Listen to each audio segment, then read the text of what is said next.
world champion Gennady Golovkin of Kazakhstan, and this is another tall order for Dirrell. Yeah, it is, but Dirrell is tall, he's got long arms, and he can deal with it. And more importantly, his opponent needs to be set in order to be successful. I think Dirrell can use his legs to keep more balance. All right, let's take a look at the tail of the tape. Golovkin, 22 years of age, Dirrell at 20, but Dirrell has a little bit of a height advantage, Teddy. Yeah, he does, and he's been using it pretty good. And to go with that height, he's got those long arms, and that can be really a difficult combination for opponents to deal with. Because of all the pressure that the United States was under, Dirrell and Andre Ward have eased that. Now Dirrell has a chance to advance to the gold medal match. Andre Dirrell going through his final preparations. The 20-year-old from Flint, Michigan is thinking gold. More after this.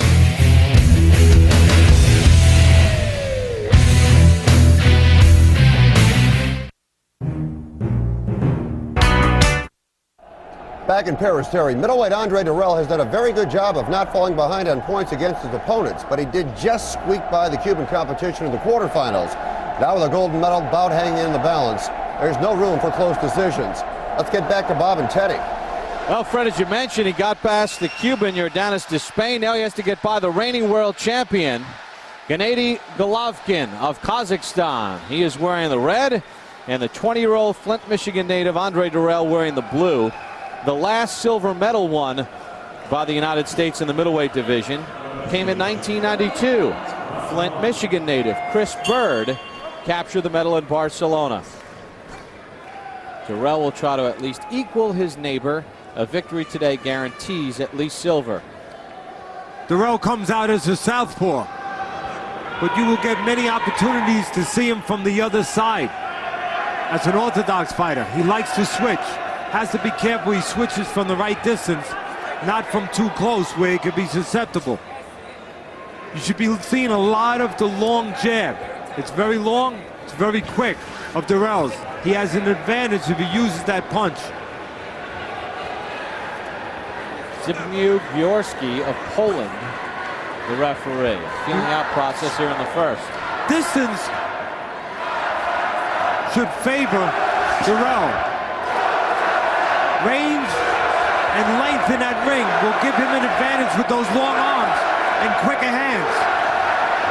It would figure that Golovkin needs to be closer to be effective. We've gone over a minute, no score yet. Now Dirrell gets credit for that jab with the right hand. Golovkin's punching range is closer than Dirrell's.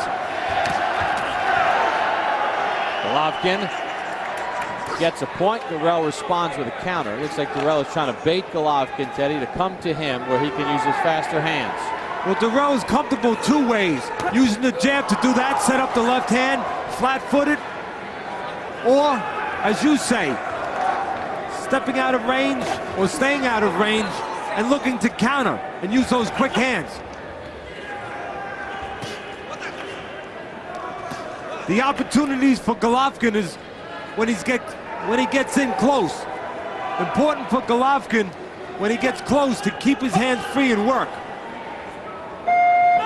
He's probably not going to do well on the outside. He needs to be busy and effective, Golovkin, when he's inside. Let's listen to head coach Bashir Abdullah. He's able to walk us back because we ain't keeping the stick in his face, okay?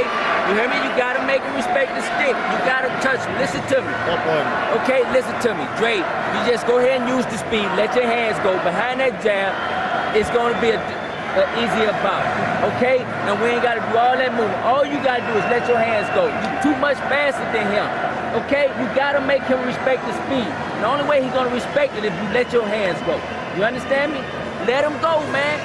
Not one shot, 2 or 3, and he's going to start respecting, okay? All right, come on. Here's my mom. The long right southpaw jab was moving just a little bit, but that was the straight left hand from Andre Dirrell that scored from the southpaw position. Dirrell was raised and coached by his grandfather, Leon Lawson, along with his younger brother, Anthony.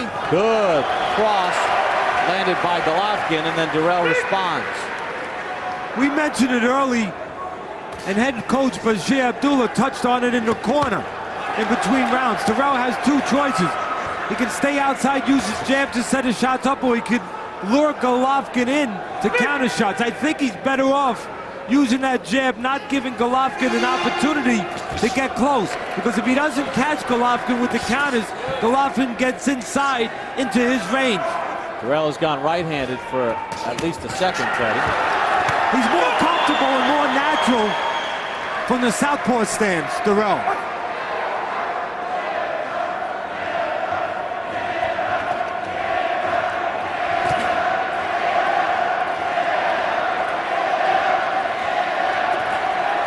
Dirrell will tell you that when he's orthodox, he's looking for power. When he's southpaw, he's doing this, looking to box, use his speed. Back to orthodox by Dirrell, that subtle, quick switch. He does it quite often, as much, if not more, than any fighter you're ever going to see. And that helps him. Adds a little bit of an awkward tint to his style. A diversity that can confuse and offset his opponent. Golovkin has moved ahead by 2 points. If there's a knock on the American fighters, and in particular this fight right now, I don't believe they're using their jab enough, particularly here with Dirrell. He's got long arms, quick hands. He wants to be in range. No better way to do that than to use that stick, the jab. Golovkin has outscored Dirrell 8-4 in the round and has the lead. This bout is this close because you're not using your skill. You letting this guy stay this close to you because you're not using your skill. You're not using the skills that God bless you with. You're not using the speed. Down 2. Okay, you know why? Because you're waiting to be a counter instead of taking charge of this bout with your jab and letting your hands go. Ain't no way he can stay with you if you let your hands go. You understand me? You need to do that right now, Dre. Okay? Or we're going to continue the bout, going to continue to be like this, and you're going to get this guy a chance to win the bout. All you got to do is let your hands go. Down 2, Dre. Down 2, baby boy. Daddy, Dirrell was up by 1. Golovkin evening it up right there. All you have to do to know Golovkin's doing well is see the distance. He's in close. Again, Dirrell going backwards, not using the jab, allowing Golovkin to close the gap, allowing him to score, get the lead. Daddy, Bashir Abdullah right on the mark again. Use your jab. We touched on it earlier, and Coach Abdullah seconded in the corner. As you just said, Bob, feel that Dirrell is looking for the counters too much. It's a risk game doing that because he's giving up a lot of his other assets, a lot of his other options. Golovkin has very few options. He has to walk in, hopefully safely for him, and not get countered like that, and get into a close range where he can work. Dirrell has other options. If he only waits for the counter, he allows Golovkin to possibly get into good, comfortable punching range. Dirrell should be using that jab, keeping Golovkin out of range, like that. Dirrell only got 1 credit for that.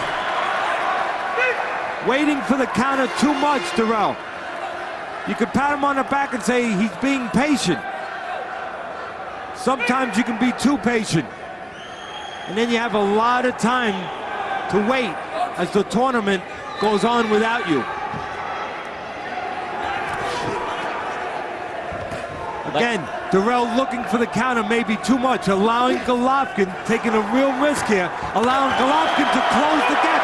The jab of Dirrell is missing. And Golovkin got credit for a jab to the body that was blocked. If Dirrell wants to look for the counter, he can get the best of both worlds, Bob. He can use his jab first, then step back and still pick up the counter. But he's doing it naked right now. He's just waiting in front, allowing Golovkin to come in and hoping he'll beat him to the mark as he comes in and use those quick hands like he does right there.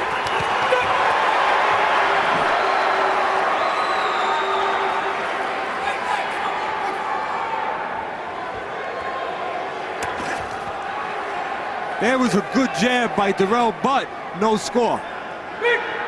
Even though Golovkin's head did snap back, he felt it. And Dirrell is going to be down 4 through 3 rounds.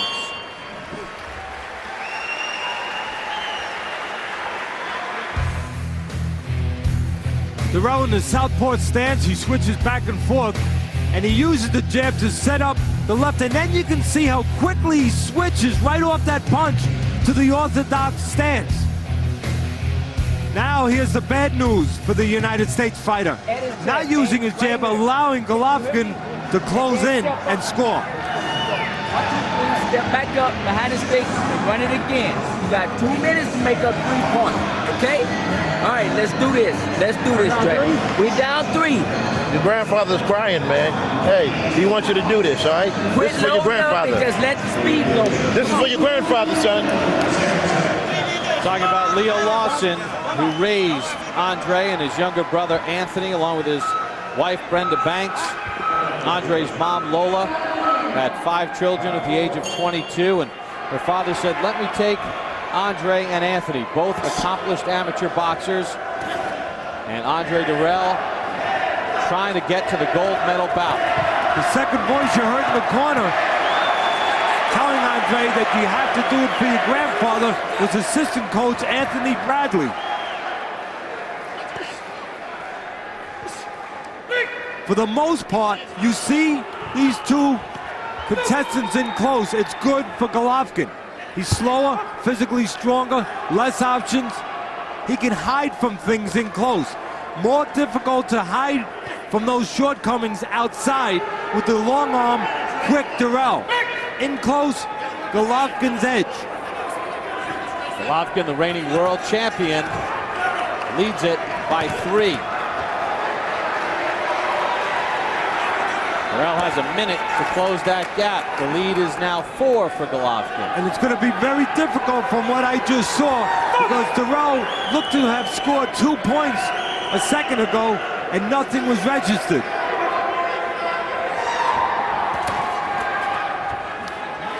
And Golovkin will be content to hold on here, knowing he has the edge. Dirrell not sharp either, Teddy. He had counter opportunities. He only landed 1 punch out of that. And the only time he lands and gets a score is from a distance. And that's where he should be fighting from. Not wrestling with the stronger, shorter arm Golovkin inside, where once again, as I said earlier, Andre Dirrell cannot use his best assets. Length and speed. Dirrell is down 4. He's in dire straits. Golovkin's just holding. If Dirrell is going to be inside, he must not smother himself. Then maybe he can use that speed to flurry. But his best chance is outside, and he's giving that up by giving up his height and falling in. And Andre Dirrell's dream in Athens coming to an end. He's down 5, and that's it. The world champion, Gennady Golovkin, has defeated Andre Dirrell of the United States 23-18. And Dirrell will have to settle for the bronze. Once again, all you have to know about this picture to know who's got the edge, it's where the distance is. It's inside, Golovkin has the edge. It's inside once again, Dirrell not using his physical assets of height and length.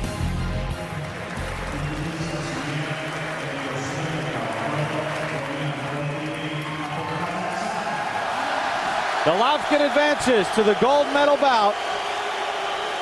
Andre Dirrell, not enough punches. He'll settle for a bronze. More from Athens after this.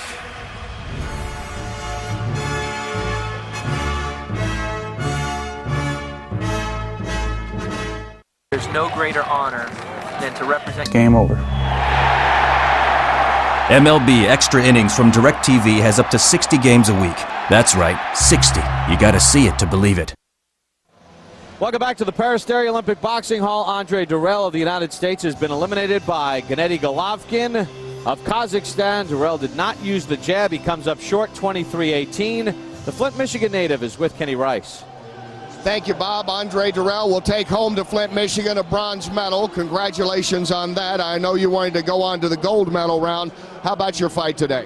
I just started off slow, you know. Going in later rounds, I did a little more action, but I should have did that every round. You know, it happens. But I got a bronze medal. I can live with that, take it back to America. You said before the fight that your arm was a little sore. Did that affect you any way today in trying to throw your jab? Because we heard your coach say, you know, you got to let the hands go and go after it. No, not at all. You know, when I'm in that ring, I'm warmed up. You know, I'm back there. The soreness pretty much out before I get in that ring. So what it was, just me taking my time. You know, I had no excuses. Boy, he fought a good fight, and he put it out. Did you feel at any time that you were taking too much time, that you had to rush a little bit in the late part of the third round? Definitely, you know. He fought smart in there because, you know, me starting off that slow, you know, he came back with some good combinations and was up a slim lead going through all the rounds. And I sat on the ropes and trying to come back, he was holding pretty and grabbed me. So, you know, he fought smart. You know, I don't take nothing away from him. Thank you. Thank you. Andre Dirrell, he has a bronze medal. Coming up later on, Andre Ward goes into the ring. More boxing from Athens.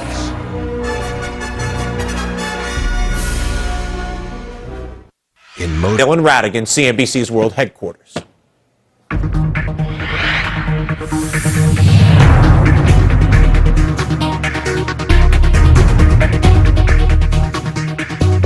This CNBC Biz Brief is brought to you by SBC, going beyond the call.